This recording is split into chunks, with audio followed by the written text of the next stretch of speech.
অনেক দল আছে তাদের নাকি ব্যাংকও আছে। তো বিএনপিতে কোনো ব্যাংক নাই। বিএনপির কোনো ব্যাংক আছে? বাংলাদেশের এটা জনমুখে প্রচারিত, এটা সবার জানা আছে। বিএনপির সংসদ সদস্যদের অনেককে ঋণ খেলাপি হিসাবে আখ্যা দেওয়া হয়েছে, কিছু পরিসংখ্যানও এখানে দিয়েছেন।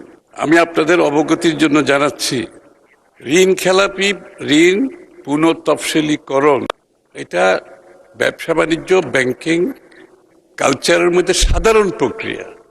এটা বিএনপি আবিষ্কার করে নাই।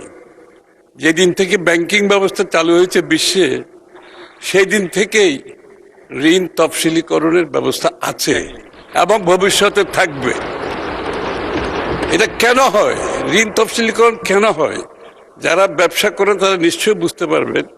যেমন কোভিডের সময় মানুষের ব্যবসা বাণিজ্য ক্ষতিগ্রস্ত হয়েছে, সব ব্যবসায়ীদের, তাদেরকে ঋণ তফসিলীকরণ করতে হয়েছে, সরকারকে সহযোগিতা করতে হয়েছে।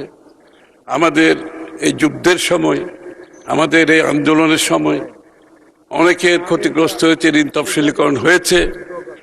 আবার অনেক দল আছে তাদের নাকি ব্যাংকও আছে। তো বিএনপিতে কোনো ব্যাংক নাই। বিএনপির কোনো ব্যাংক আছে?